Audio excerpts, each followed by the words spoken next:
תקשיבו טוב לאילן ואחר כך תוכלו לשאול שאלות. Could be something bad. זה מה שאתה רוצה, נכון? ביום ראשון אני קיבלתי סקראץ'.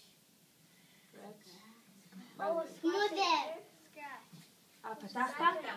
מה? נחתכת? נחתכת את הראש. אוי, פתחת את הראש פה? מה שיש לך כאן? כן. אוי, איך עשית? רגע, זהו? עכשיו, אתה רוצה לספר עוד? ואני גם הולך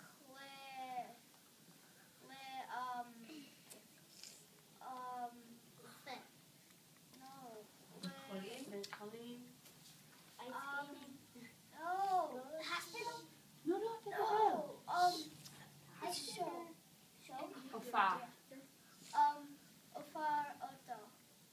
הופעה של מכוניות? כן? הלך להופעה של מכוניות. שני דברים שונים שאילן סיפר.